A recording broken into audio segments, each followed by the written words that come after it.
Well, good evening, everyone. We appreciate you joining us. It's the Real Fellas Talk Sports on a Wednesday night at 7. And a really special thanks to you guys because it's the day before Thanksgiving for you to take a pause from cooking to join the fellas. So I do appreciate it. An extra thank you for that. Well, welcome. I have my fellas with me. We've got a lot to digest, sticking with the Thanksgiving theme, from sports this week. And so let me shut up and let's get right into it. But before I do that, I'm going to introduce that distinguished panel. Starting at the top is my long time friend, the class of my neighborhood, Mr. Larry Abels. Good evening, sir. How you doing? Yeah, I'm not sure what that says for our neighborhood, but I appreciate the compliment. Chuck, it's always good to see you. And all the way, he's always dapper. He's got his, always has his brim on nicely. All the way from representing the great state of Indiana and the great city of Indianapolis, Mr. David Burnett. Welcome.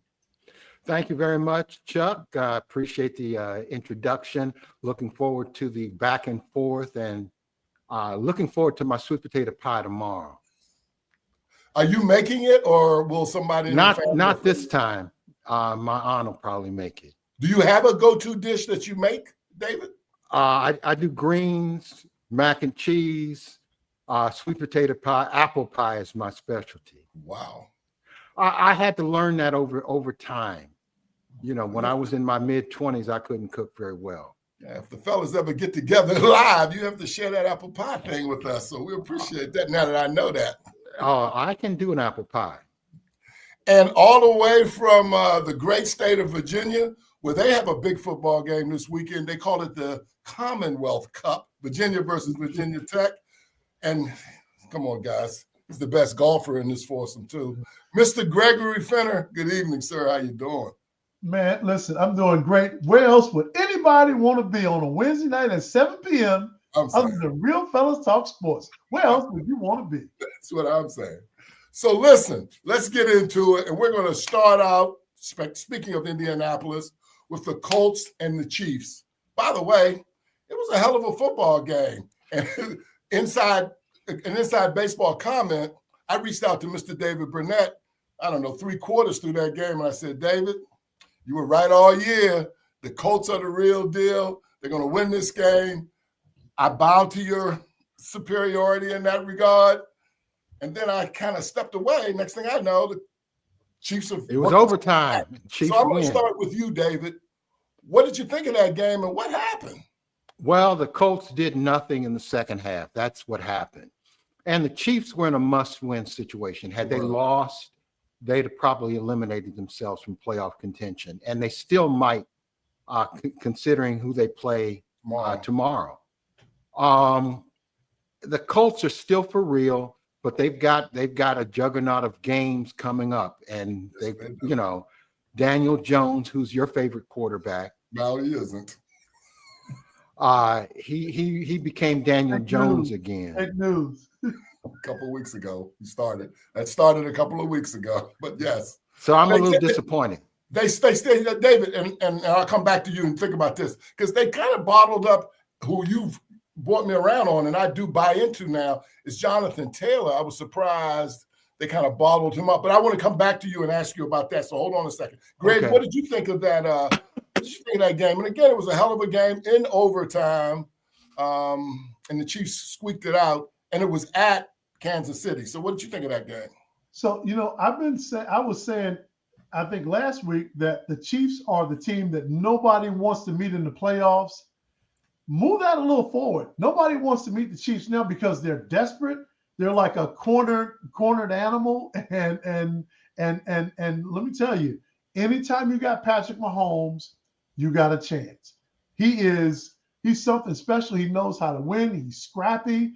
He doesn't always show the best technique and the best form, but man, that dude knows how to get it done. And I'm telling you, I know we'll get to this later, but one of the things that drives me nuts is these teams with these great running backs do not know they can't be patient.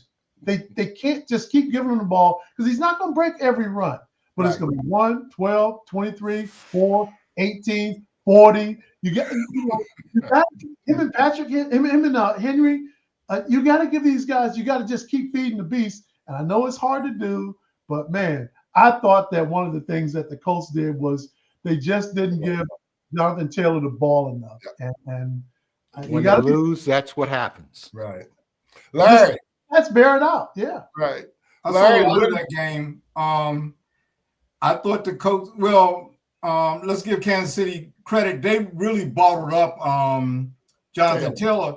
I thought the coach lacked imagination. I was looking for them to try to get on the ball on the edge a little more.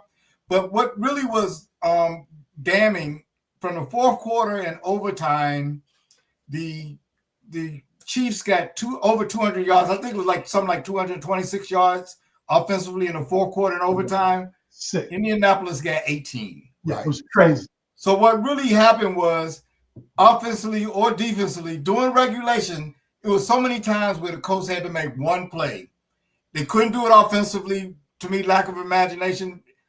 Defensively, when they on situations where the Chiefs would have punted on third down, they always converted. And then when they got to the fourth down situation, they always converted on that. One play in regulation, they win that game. They hit Rice for a hit him on a quick hitter, and he would take it for a first down. And you're right.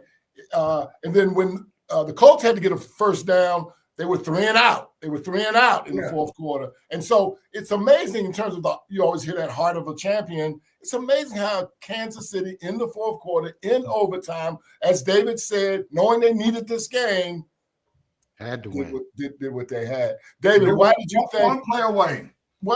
David, what happened to bottling up Taylor? Were you surprised? Well, no, I'm not surprised, but you've got to run him at least 15 to 20 times. Yeah. Because he's going to break one or two or three every single game.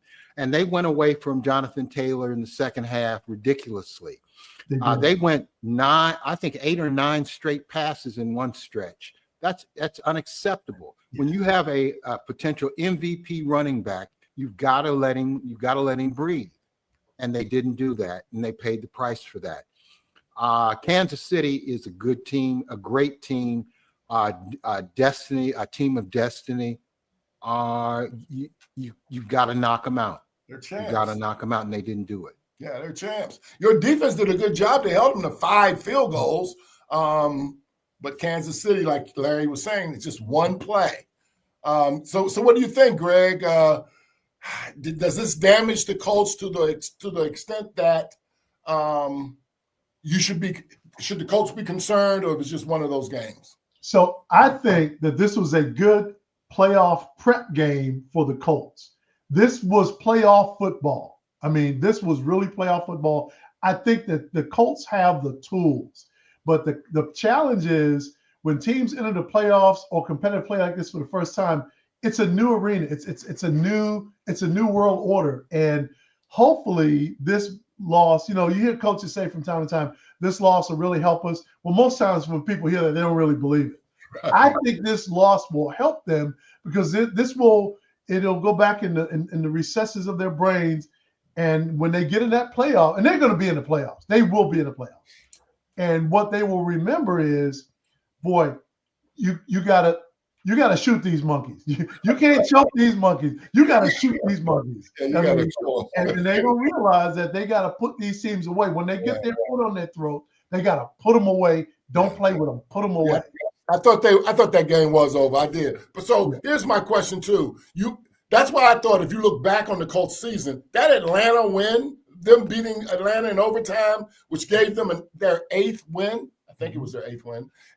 It gave them enough cushion because, like David said, the meat of their schedule is coming up, and but they do have some room. So Larry, what do you think? I still believe they're a strong playoff contender to go deep into the playoff. Well, we're gonna find that out in the next 5, 6, 7 games because they got a heck of a schedule coming up. Larry, what do you think? Was this game just a hiccup, or is there any concern? Or do you think the Colts will make the playoffs? I think they'll make the playoffs. I think, we have to keep realizing they are not a super team. Right. None of these teams are super teams. Right. And week by week, and we'll probably talk about another team that we thought was running away with it, and Right. they lost. Right. Any of these teams can be beat when they play a good team. Right. I think they're probably playing as well as most teams, as most of the good teams. There's one team jumping out to me, and I'll talk about them at a We're later gonna get time. to that. I We're think gonna it's get the to number that. one team, but most of these teams, I think, they're going to lose some games, Yeah. and they're still a good team. How about you, David? Are you nervous? Do you feel like with the meat of their schedule coming up, are you concerned, or are you still very bullish on the Colts at this point? I'm gonna be bullish on the Colts. I have a love-hate relationship with the Colts. I'm in love with the Colts right now, but I might not be at the end of the season if they don't use Jonathan Taylor correctly. You just can't use him that way. And if anything happens to him, it's over. Period. We're not going to spend a lot of time talking about this team tonight, but you guys, the Colts, they play the Texans, the Jags, the Seahawks, the 49ers, the Jags again, and the Texans the last game of the year. Well, let me say this. You mentioned the Jaguars. Yeah. They lose to the Jaguars all the time. And I wouldn't be surprised if they lose one game to the Jaguars, one game to the Texans. Tough schedule. It's going to be Seahawks, tough. 49ers, there's no chump on that schedule. And the way I saw the Texans play defense against the Bills the other night, they are some hungry dogs. Yes, they are. Defense is ferocious. Woo, they get after you. So, any other comments before we move on to the next game I want to talk about that game in general? Or Mahomes, man, that Rice, that guy has helped that team, that Rice kid, because when he gets it, he gets big chunks when he receives that ball. And when he was out, when he was hurt, it takes time for these guys to assimilate back into the flow of the game. Once he got back into the flow of the game, great God Almighty! Great God Almighty! He is something special. I wouldn't let him be an Uber driver, but I'll tell you something. He's a hell of a wide receiver. No. He ain't driving anything. No. All right, let's move to the next game, which is, by the way, it's Eagles and the Cowboys. Wow, another pretty good game. I will have to admit this, and I just hate to give the Cowboys any credit, but this guy Pickens, their receivers, Pickens and Lamb, I think they might be the best two receivers as a tandem in the National Football League. I really like Pickens. I don't know why he didn't work out in Pittsburgh, but he is a baller. Any thoughts, Larry, of the Dallas Eagles game? And let me just say this. The Eagles were up 21-0 and lost. The Eagles' offense, to me, lacks creativity. I think their receivers are every bit as good as the ones that Dallas have. I don't know about But that. what happened in the first half, what happened in the second half, Dallas started moving their receivers around and putting them in motion. They had a lot more success in the second half. Philadelphia never made any adjustments. They seem to think that we're a team that can just beat you. And they've had a couple of injuries on their offensive line, but think about how they even played last year. We can run over you, we can pass. We don't have to do anything tricky. Their line is not as good as last year. I think they've got a couple of injuries. Right. But to me, they have no imagination. They started off last year kind of like that too. Remember, the coach was arguing with one of the fans one day. Right. Yep. I think they have great receivers and they don't know how to use them. Interesting. That's interesting because AJ Brown, he got eight receptions in that game against the Cowboys. But the other guy, Smith, they didn't use him as much. Yeah. David, what did you think? That was, again, a hell of a football game. It was. What did you think of the Cowboys and the Eagles game? First of all, the Eagles collapsed. You don't lose a 21-0 lead and then lose 24-21. There's something fundamentally wrong with the way the Eagles are moving ahead or moving behind in this case. Something goes wrong every single week. And, maybe they sat on a lead. Maybe that's it. I don't know. They're not, they didn't use Saquon properly. They haven't been using him all year. And a running back's got to have at least 15, 20 touches. Got to. and Saquon's not getting those touches. Mm-mm. They get a lead and they sit on it and they go conservative, high school level, and you can't win the Super Bowl again playing that way. Interesting. I don't know. Yeah, I still think they're very talented. Your points are very, very well taken. And I think Larry and you both hitting on that conservative theme, maybe there's something there. How about you, Greg? What did you think of that game? And what's wrong with Philadelphia? Okay, so the first half and the second half, they look like two different teams completely. They didn't even look like the same team.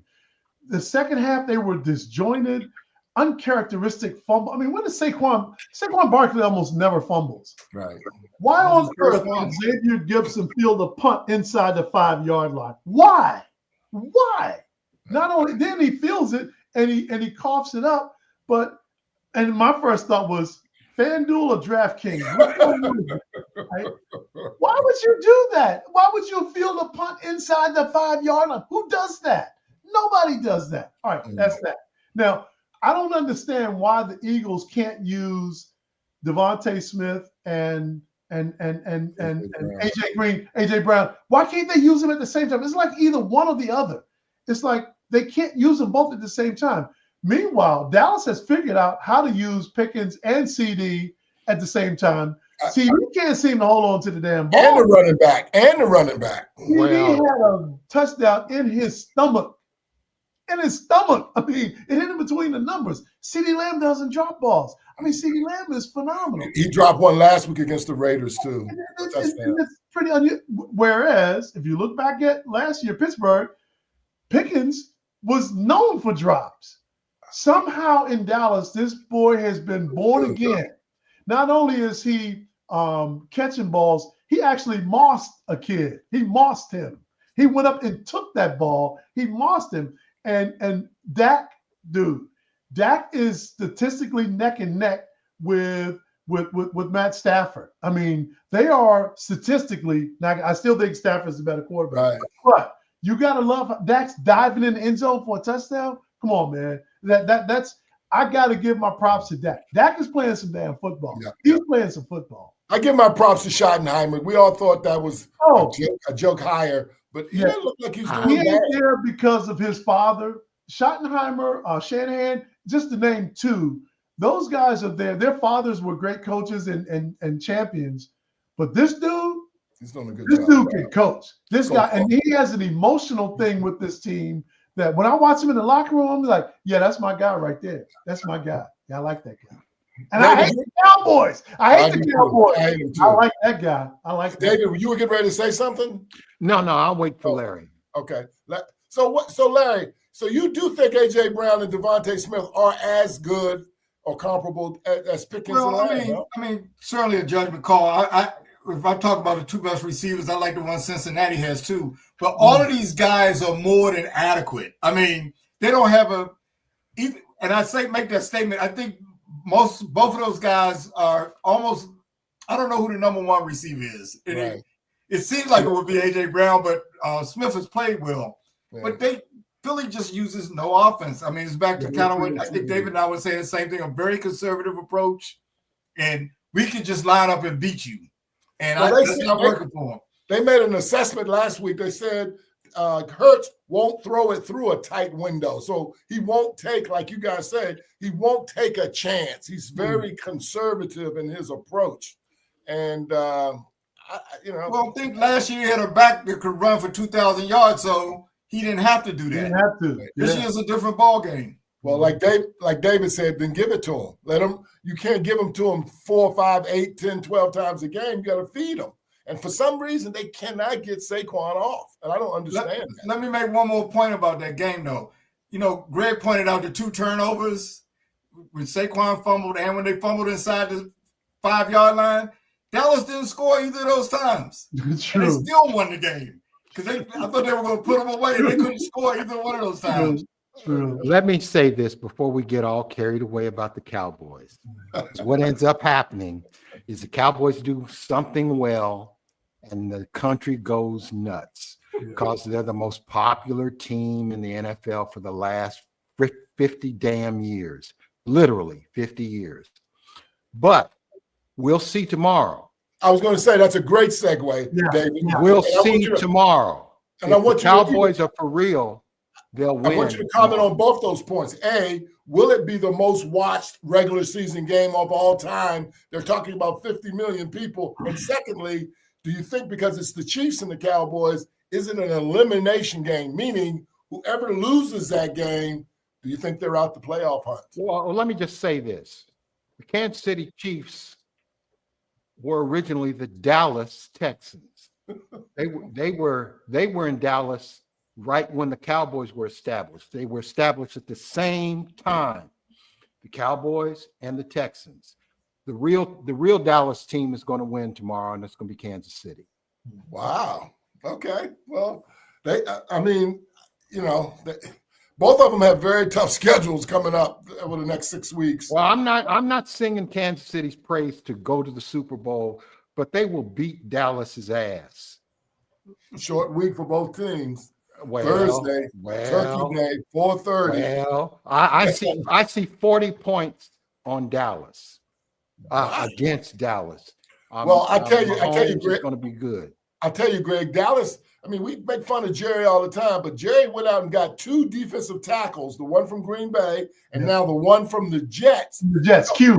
That defense. Yeah. And that coupled with those receivers and that running back that they picked up, Williams, who wins that in your opinion, who wins that game tomorrow, Chiefs and the Cowboys? So I think the Chiefs win, but I think they want to win big, but I think they're a little bit more desperate. Their situation is a little more desperate because of the strength of the AFC. If the Chiefs don't win, they're done. I agree. If Dallas loses, they still got a chance because it's such a shaky NFC this year. But I'm telling you, when I watched Q when the Jets were on Hard Knocks, I think he was a rookie, Q Williams. And I remember watching this dude. He's not like Aaron Donald, like this big He's like kind of, but he's quick. Wow. And boy, he knows football. And he gets after it. So when they got him, I was like, I think because the Jets are so unpopular, I don't think a lot of people know how good this guy is. Oh, Q is a Quinnen. He's a baller. Williams. This boy is a baller. And when they picked him up, I was like, okay, Jerry Jones with his $100 billion gas deal, right? He's like, GM is his part-time gig. But I'm telling you, he made a pretty good move with that one. I'll give him that one. I think that the Chiefs have to win. The Cowboys don't. Interesting. Larry, who wins the game tomorrow, Larry?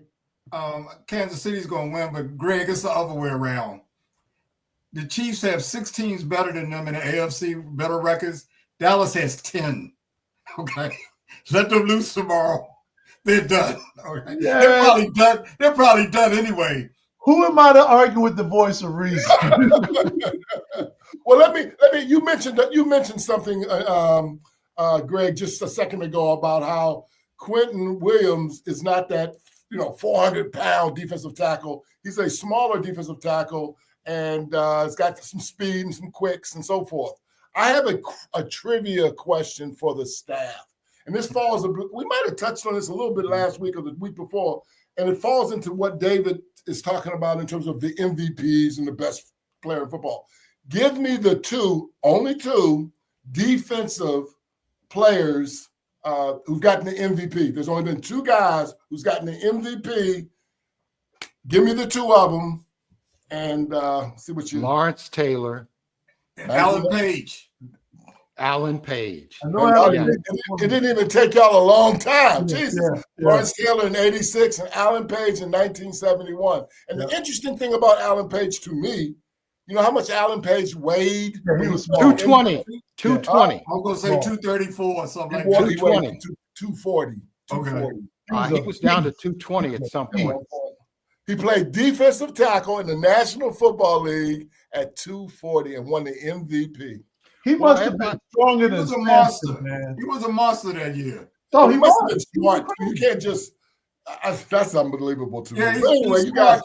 He is smart, Chuck. He's a He's a judge. Supreme Court judge up in Yeah, he's a judge. Minnesota. Yeah. I remember he's the guy that used to always wear the bow ties from back in the. Yep. He's still alive. I don't know. That's a good question, That's a David. good question. Him and Since you guys crushed that, give me the name And what? Give me the front four's nickname back then, and can you name all four of the front The four? Purple People Purple Eaters. People Eaters, Yeah. Gary Larson, Alan Page, Jim Marshall, and Carl Eller. You got guys, There you go. Perfect. you guys ain't Come on, no man. joke. These are some easy. Give us some real trivia questions, man. Yeah. And The they fearsome think those other shows are smarter than us. Are Listen, you kidding I've been me? so bad with trivia. I had to yell that one out. I've been so bad with the previous trivia question. That was a gimme right there. Alan Page is 80 years old and still kicking. Okay. All right, well, And he all right, probably well, weighs let's get- 160 pounds now. let's get to it. Before I get to the last game, I've got another thing I want to talk to this distinguished panel about. And what we don't talk about a lot, and I say we, I mean all the football and all of the prognosticators and the analysts, and that's the offensive line, right? And so I looked at the offensive line in the history of the NFL, and I came up with maybe three of them that I think are the best three. Now, I could be wrong, but these are the three I want to get you guys' thoughts on. The first line is the Raiders in the 70s. And the Raiders had Shell and Upshaw and Jim Otto and Big Bob Brown and so forth. And they won a Super Bowl, I guess, in 77. I know that for sure. And then in the 80s, near and dear to our hearts, were the Hogs. And they had Jacoby and Grimm and May and Bostic And Stark. And then later on, they added Lachey. And they were led by Joe Bugle, who was a Right. hell of an offensive line coach. And then the final group is the Dallas Cowboys in their 90s, early 90s. They won 3 Super Bowls with this group. And it had Mark Tuinei, Stepnoski, Eric Williams, Big Nate Newton, the marijuana smoker, and Greg Grogan. And then later on, they added Larry Allen, who some people say is the greatest offensive lineman in the history of the game. So of those 3 teams, the Cowboys in the 90s, the Commanders in the 80s, and the Raiders in the 70s, and I'll cheat a little bit, the Raiders have 4 of those offensive linemen in the Hall of Fame. Who is the best of those 3 groups? David, I'll let you start. The Oakland Raiders. Period. Sheldon Upshaw on the left side, right? They were spectacular. They were spectacular. And Jim Otto, I still can't forget seeing how injured he was after football. Yeah. You know, the documentary they did with him struggling to get out of bed every morning. He gave everything. He gave everything. He gave his whole body. Yeah. That was a pattern in the 70s because, you know, the Pittsburgh Steelers, that defensive line, they too, and that offensive line, all those guys, I mean, a lot of those guys are dead from that era. So those guys used to give everything they had.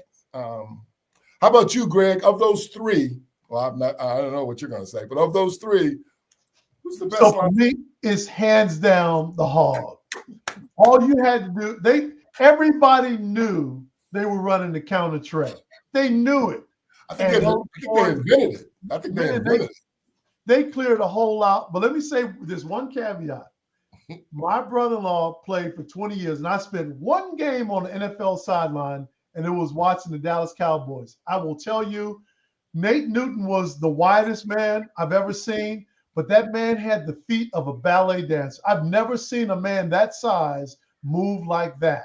He was incredible. So the Hogs are my all-time number 1 offensive line, but I got to say, Nate Newton, that man was something special. Emmett won 4 rushing titles in a row with that group. Yeah. Larry, what do you think the best of those 3 are? Of those 3, not necessarily of all time. Right. I don't know. It's really hard to say. All of them are good. So Yeah. I'm going to defer on that answer, and I'm going to throw a couple of more lines out there. Okay. O.J. Simpson had a great line with the Electric Company where he got 2,000 yards in a 14-game season, and he In consistently got good yards, and none of them would make All-Pro, you know, but the Electric Company was good. Then you got to look at the Miami Dolphins back in the early 70s. They had 3 1,000-yard backs in a 14-game season. Yeah. Those guys had to be doing something right. Yeah. Back to Buffalo. Do you remember those 2 guys who the 2 pulling guards were? McKenzie and Reggie I don't know McKenzie. And Delamalore. Delamalore was the other one. Yep. And those 2 used to pull for OJ, and they ran that sweep. Woo! But you're right. I don't know on the offensive line in Miami. Do we remember any of those guys at all? All I Don't know is remember they had that. 3 running backs that had 1,000 yards in a 14-game season. Who were the three? Jim Oh, Kick, Kick Zonka Larry and, Zonka, and and Mercury and Morris. Mercury Morris. Mercury Morris. Good job. How does that even happen? 3 backs in the 1,000. That's why when I'm looking at this, it's hard to take that away. I mean, it's hard. Wow. Well, you know how it can happen when the quarterback throws for 300 yards for the season. That's how it can happen. Bob Greasy didn't throw hardly at all. Well, he had Paul Warfield and Well, he did, but he didn't throw a lot. He might have thrown 15 passes a game. That was about it. Well, shout out to the offensive lines. Like I say, they don't get a lot of love on all the talk shows. And I thought, based on what I saw, I mean, God bless the Las Vegas Raiders because they're my favorite team. But that offensive line did not show up the other night. And it just got me to thinking about offensive lines. I wouldn't have picked them. No. The modern day team, not the modern day. No. What's up, Michael Van? Thanks for joining us, big fella. What's up, Mike? Hey, Now Mike. you go back to cooking. All right, so let's take the last question. The last game I wanted to talk about were the Rams and the Bucks, and we all kind of have teased around it in other comments of other things. But I believe the Rams are the best, and we'll get into that in a second. I think the Rams are the best team in football right now. Larry, what did you think of the Rams Bucks game? And what's your take on the Rams right now? Well, when we were talking earlier, I was saying that one team that might be the super team, the Rams might be that team. And remember, they lost to Philadelphia when they were about to kick a winning field goal, and Philly blocked it and ran it for a touchdown. Exactly. But they actually, Tampa has had a tremendous amount of injuries, plus their quarterback error this game. Yeah. I look for the Rams to beat them, and they beat them like a team that's hurt, that didn't belong there with them. I thought Tampa certainly didn't show their best. No. The Rams right now, and you pointed out a few weeks ago, if their quarterback stays healthy, they're tough to beat. 2 great receivers who are probably as good as anybody out there too. With their defense. And they do have a great coach. Both those coaches, that 49er coach and that Ram coach, historically, for the last 6-7 years, they're just really good, the two of them. So, David, what did you think of that game? And what do you think of the Rams? The Rams destroyed the Bucks, and Baker Mayfield. We were all in love. We were all in love with Baker Mayfield earlier in the year. He's turned back into Baker Mayfield. Well, you got to keep it up, and he's hurt now. Not surprising. The Rams are a tough team right now, as of we speak. Sure, they're the best team in the NFL right now. But they might not be 3 weeks from now. Well, that's right. That's what's happening in the National Football League right now. Yeah, I guess Baker Mayfield was replaced by my favorite nickname. Teddy Two Gloves came in to relieve him at quarterback. Teddy Two Gloves. Then he fumbled and he had to change gloves. He's got a great commercial now. He does. He's got a great commercial. And at the beginning of the year, I think he was a high school football coach. I don't even think he was in the league. He won the state championship last year, I think. Something, yeah. So, Greg, what did you think of that game? What do you think of the Bucs? Rams? It happened exactly the way I thought it would happen. The Rams are on fire. I'm telling you, Matt Stafford. What's up, Patrick? Thanks for joining us. Patrick. My man, Patrick. Hey, Patrick. Good for joining us. Thank you. I'm telling you, and I nickname him Hookah Puka. Hookah Puka is so freaking good. I mean, he is so good. And Devontae Adams' career has been extended indefinitely, right? And with the Rams, I was thinking he's got maybe another year or two. And even he said on Hard Knocks, I got to get out of here.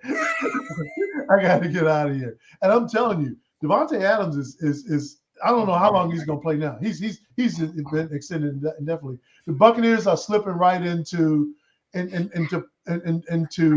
like they'll make the playoffs because their division is so horrible. So they'll probably win that division, but it'll be an early exit.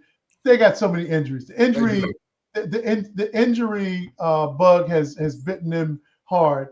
And I will tell you, but Baker, I got to give it to Baker. Gutsy season, man. He showed himself to be a true champion, a true player, just a hard knocks football player.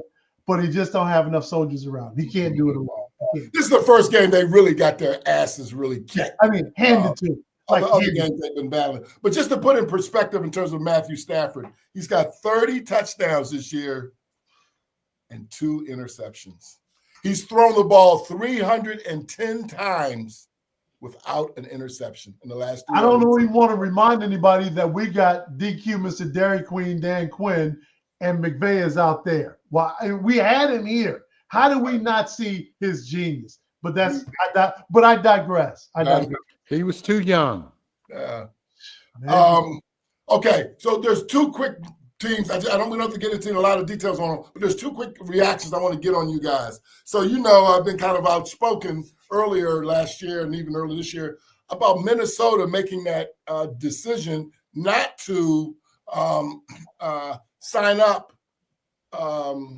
Sam Darnold, and they were 14-3. And they didn't even have to give him a long-term contract. They could have franchised him and kept J.J. McCarthy on the bench to continue to groom him like the Packers do with their quarterbacks. But no, they want to go ahead and invest, coming off of knee surgery, in J.J. McCarthy. Larry, real quick, doesn't that look like a dumb decision? Well, in the short run, but sometimes this is really his rookie year, even though he was on the team last year. They rolled the dice and missed so far.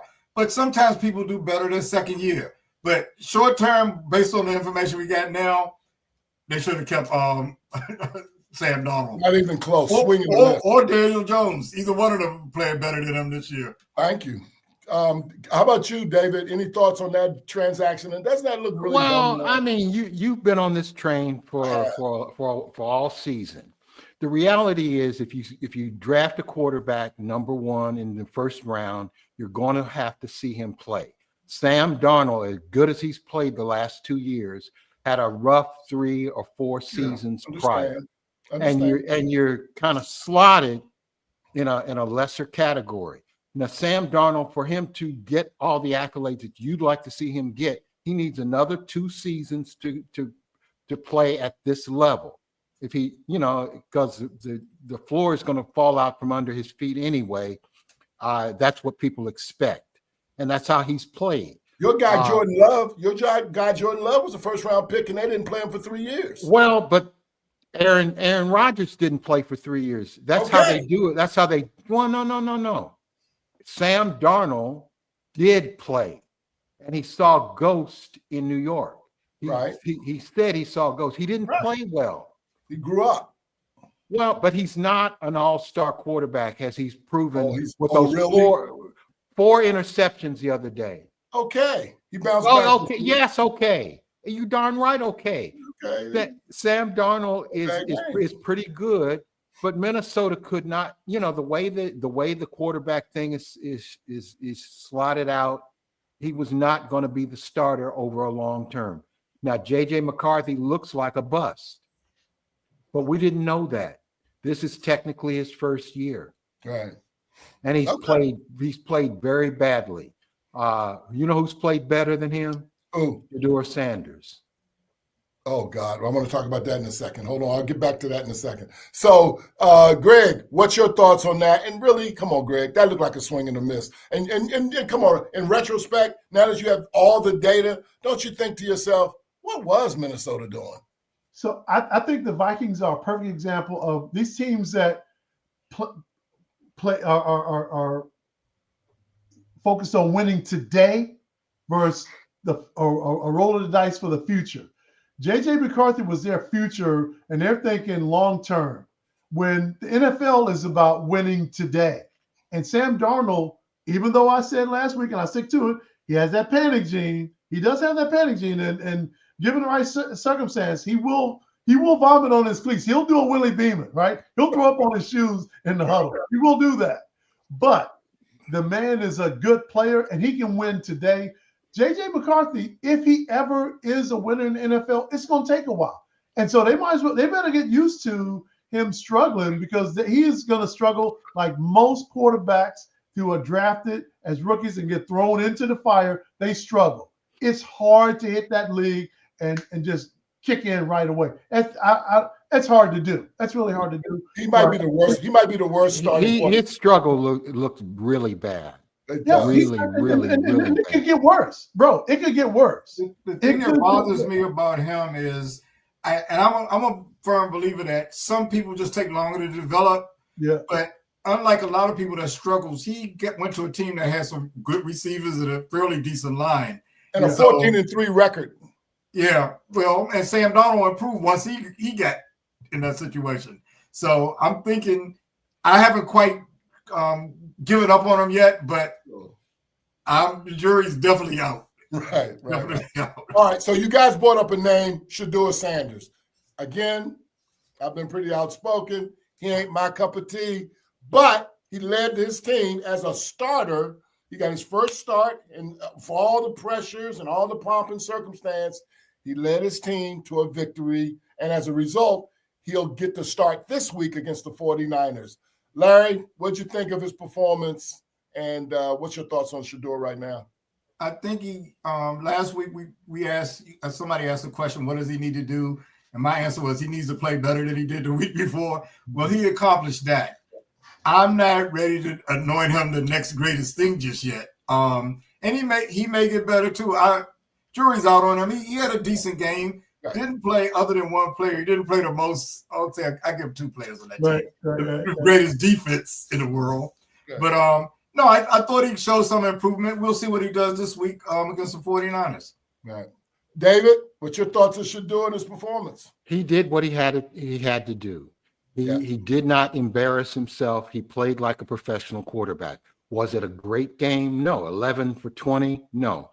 But it was still better than 50%. He did throw a touchdown pass. He could have had another touchdown pass had the receiver not fallen down. Right. I just wanted to see him treated fairly. Right. He was not. For whatever reason, the Cleveland folks don't like him, period. The coach doesn't like him, didn't give him a chance to take any first-team reps until last week. He played more than adequate. Yeah. And he didn't embarrass himself. Yeah. Now, he's got to continue to upwardly get better. Right. But he didn't embarrass himself. And that's all I wanted from him. Right. And he gave me that. And when you say the people of Cleveland, you're really talking about the management and coaches. Yes, the coaches. The fans love him. The fans gave him life. Right. And they want him. Yeah. The owner, I think, is trying to press them to play him now. Right. Well, he's starting again this week. And when I say the fans love him, except for the people who broke into his house. I guess they don't really love him. Right. Right. They were wearing his jersey. Fans had his jersey. What third-string quarterback's jerseys do people wear to games? It's crazy. When you're the son of Coach Prime, you get benefits. Treatment. Greg, what did you think of Shedeur? I know how you feel about him, but what did you think of his performance? And what's your general observation at this point? So first off, with regard to his jersey, he had, if not the hottest, one of the hottest selling jerseys in the NFL. Right. So that's the first thing. I'm a Shedeur fan. I think he is better or more effective than 50% of the starting quarterbacks in the NFL. 50% of the starting quarterbacks in the NFL are crap. And can't barely get out from under center. So he's just a little bit better than crap. And that's good enough. That's good enough. So, but I think he's scrappy. He knows how to win. He has a high football IQ, and he has a lot of respect of the players. I mean, players around play. I looked at how those players engaged him after the game. Some of the things that I saw. It's a lot of respect. They don't just come up to every player saying, "Hey, having the kind of conversations they did with him." Yeah. I think he engineered a very solid victory. This is a team that hadn't won since October 19th. It's Thanksgiving tomorrow. Right. They haven't won since October 19th. Now, and Stefanski, I'm ready to run him out of town because they asked him about Shedeur. He says, "Yeah, really, really good game for a rookie quarterback." Like, is that all you got to say? You're losing ass. That's all you got to say? Well, he's the one that didn't give him any first team reps until this week, right? Yeah, he gave you your third. He was the backup quarterback, and he didn't get any first team reps. Are you kidding me? Hey, Chuck, let me ask a group a question. What about Watson? Is he ever going to play for Cleveland? He's coming back No. next year. No. Well, No. Is he ever going to play? No. well, they say he's He, is, coming back next he year has been cast into the sea of forgetfulness. with his money. Cast into the sea with a lead boat anchor around his neck. He He'll has been never cast play in the into- NFL again. No, he's done. But look, the last thing I say about Shador is this. He may not be mechanically the quarterback that Gabriel is. He's 3 inches taller than Gabriel. Gabriel's listed at 5'11", which means he's probably 5'10". Shador is 6'2". He's scrambled. He's mobile. He knows how to win. He's scrappy. Listen, the Cleveland Browns' best chance of winning is Shador Sanders, not Dylan Gabriel. Dylan Gabriel is a draft pick that they're paying a lot of money, and they want to put on that field. You want to win, and you're the Cleveland Browns, put Shador Sanders behind center. Just say, Uncle, man, Uncle, I give. He's better than the guy we drafted. I get Are you you his on that agent by one. any chance? I'm just a little curious Say there. again? Are you his agent? You sound I like could be. I mean, you I sound could be. like- Well, I'll tell you, Greg. Man, it's all about him.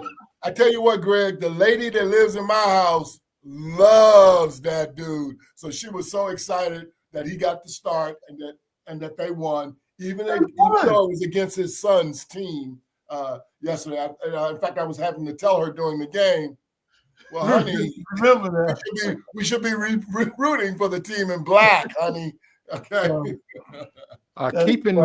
mind, Dylan Gabriel played 6 college seasons.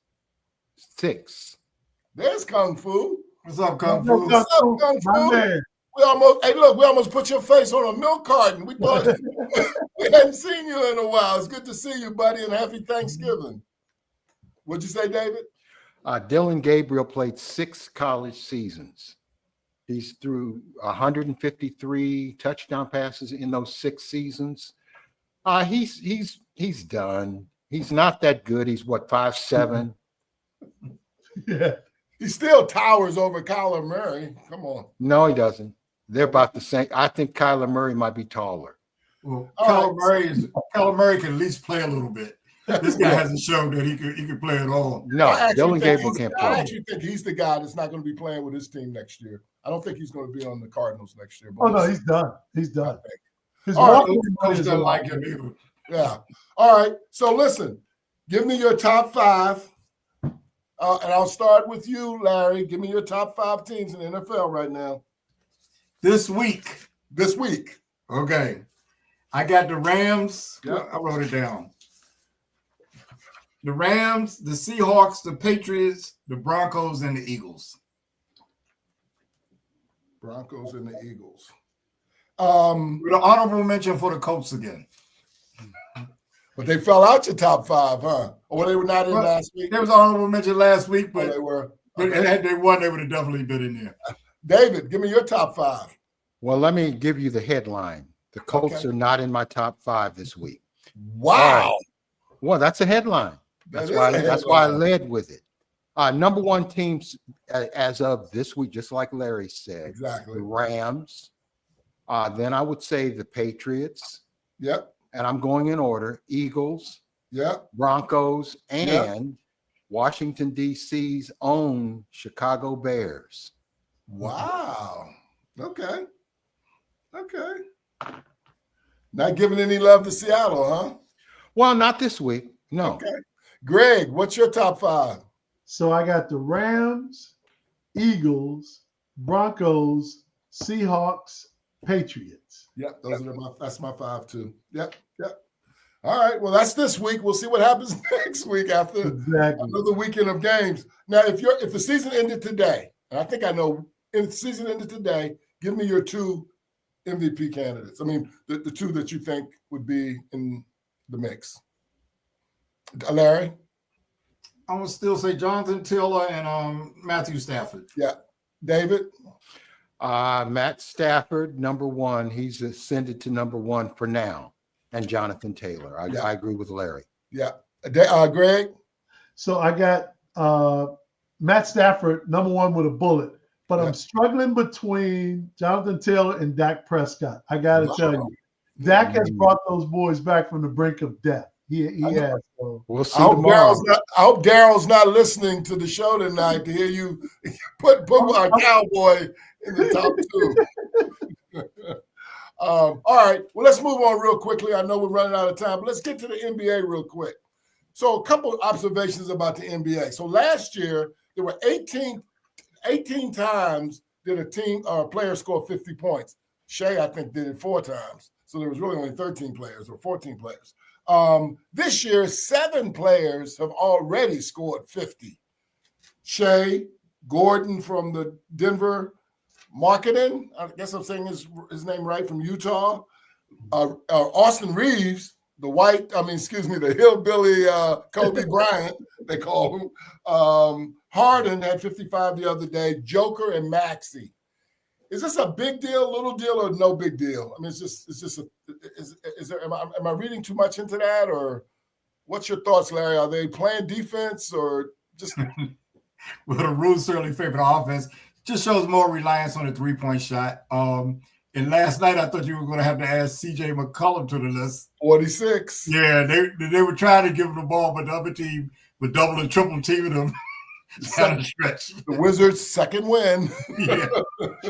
But he was lighting them up last night. I think it's more relying on the 3, and teams are going for the guy that has the hot hand. Okay, yeah. David, any thought? Big deal, little deal, no deal? I don't think it's a big deal. The NBA evolves. Game is changing. Larry hit on the fact that the 3-pointer is just being relied on a lot. But when you see Joker triple-double man, he's going to be the MVP. He's the MVP right now. There's no question about it. He's the best player in basketball as of today. Right. And the game's just different. Greg, any thoughts on the scoring?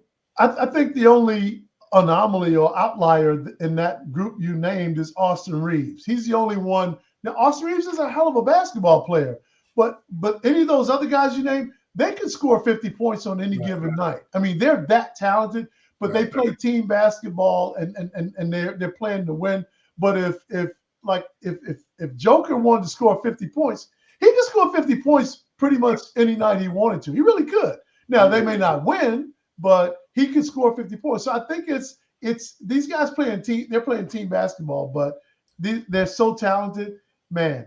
All these guys they're so good. They can score 50 points anytime they want to. One of these weeks, we're going to do it again. We're going to have a discussion about Joker because you're right, Greg. He is so freaking good. Yeah, he could. But we, because of our age, we like to put people in some type of historical perspective. Mm-hmm. And I want to know, where do we do with Joker? Do we put him in as a forward? Do we put him in as a center? He's a we center. should talk about that at some point in the future to see how we where we put him in the history of the game. He's a center, period.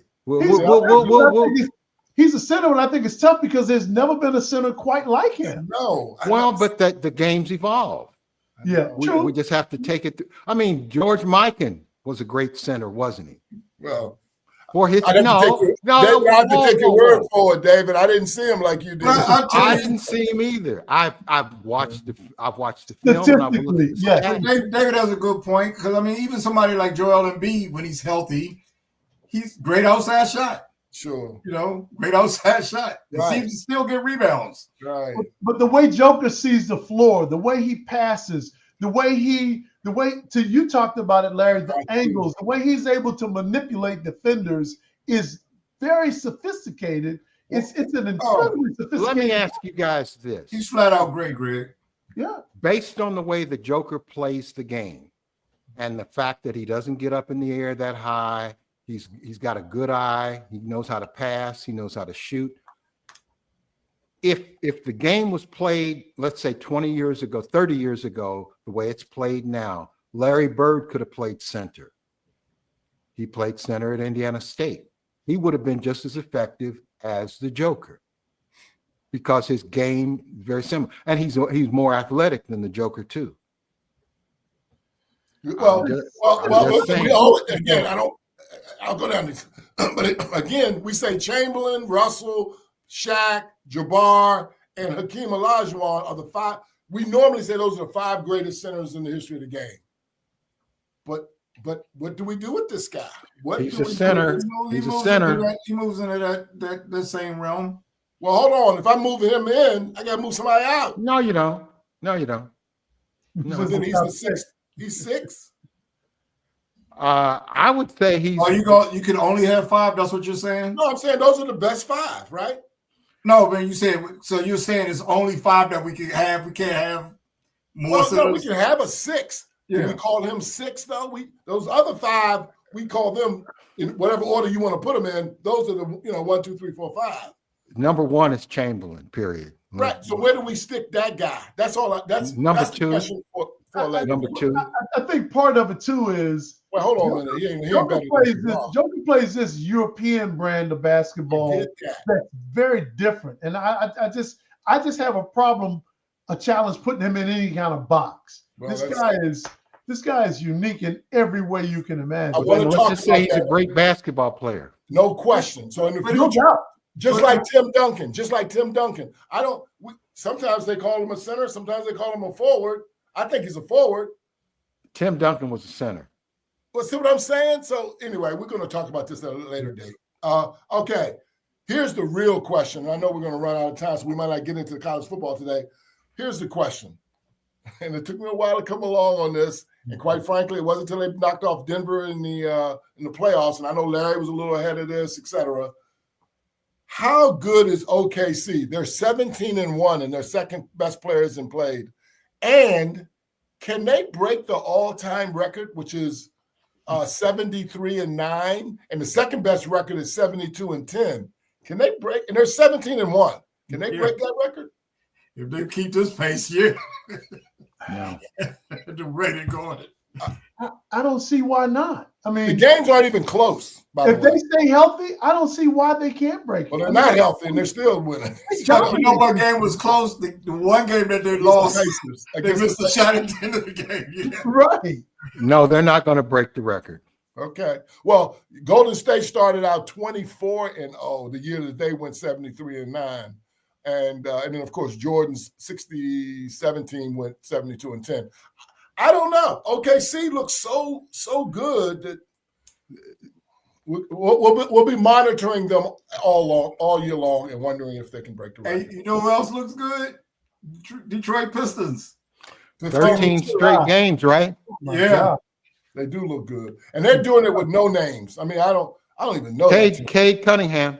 Well, he is I good. think that's the only name you know. I mean, I know. They have a great coach, and we could kind of see that coming last year. When they got job against the Knicks in the playoffs. They should have beat the Knicks. Yeah, they got job. They got job in the stretch. Yeah. Another year of experience. They still seem young, but man, they're playing. Well, last night there was a team in LA.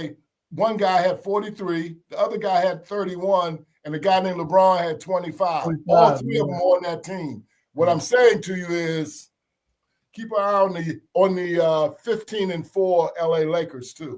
They're I'll off to keep a an good eye on start. them. David, I know David. Yeah, I'll keep an eye on them. I know how David. I know how David. They were playing well before LeBron got there, and he can only help them, Yeah. especially when he doesn't have to do everything.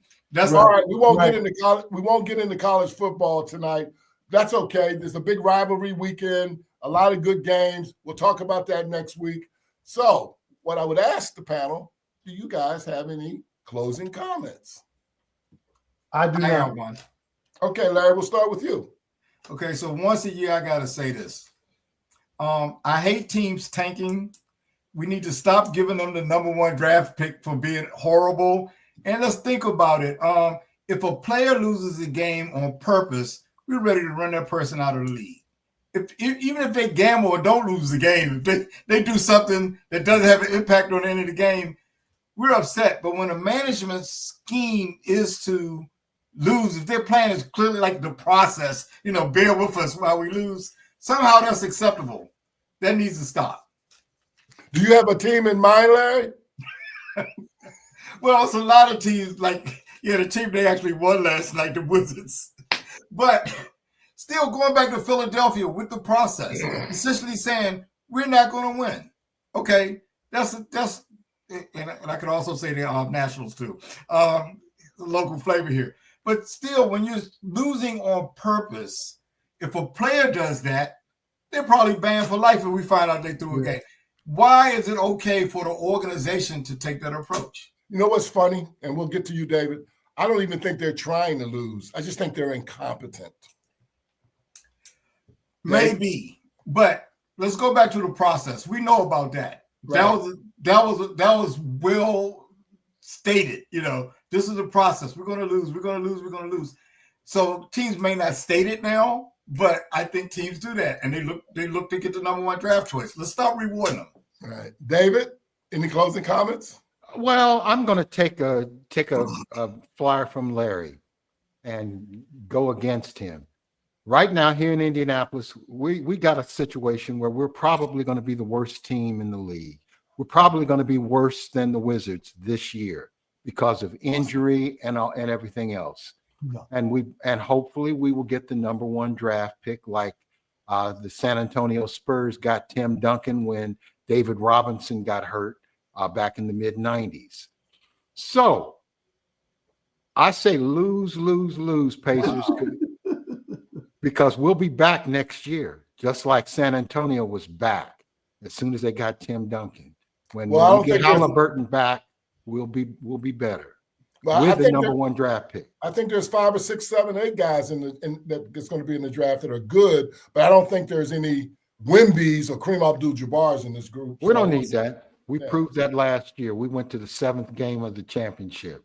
So, David, my thing is, if losing on purpose is if a player does it, it's wrong. Whether you agree with the draft position or not, I'm just using that as a possible solution. You're right. But if a player does it, it's wrong. Why is it okay for the organization to do it? Because How it's do you prove basketball. the organization is doing losing on purpose? How do you prove that? Can't prove it. When they come out and say we have the process and we're not going to win. We have a process of winning.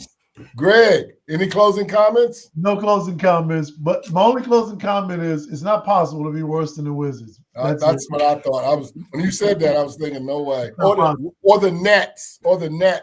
And I might even throw the Kings in there, but that's neither here nor We're there. worse than all of them right now. Y'all won the other day. Didn't y'all win the other day, David? We got 2 wins. Yeah. That's how many Washington has. And they're really trying hard. They're trying. The Pacers are trying. We're not trying to lose. We're just going to lose. And some of those injuries are going to come. Aren't some of those injuries coming back? I know Halliburton. Mathurin has been back, and he's had multiple 20-point games, but we need more than that. We have no center. Plus, they got to play the Wizards 4 times, so that's, you know. Oh, there you go. There it is. Well, there it is. They'll pass them. They'll win 3 of those games at least. Now, when the Wizards turn their fortunes around, I don't want to hear any bandwagon people. They won't. Don't worry about it. They won't bandwagon. No. If Hey, they David, turn their they're 2 fortunes years around, away I'll from root 2 for years them. away. What's this? I'll What's root that? for them. They're 2 years away from being 2 years away, right? So. And they told us that 2 years ago.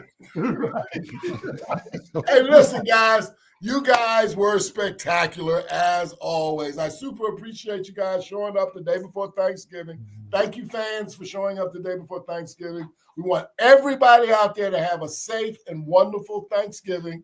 We'll see you next Wednesday. Happy Thanksgiving.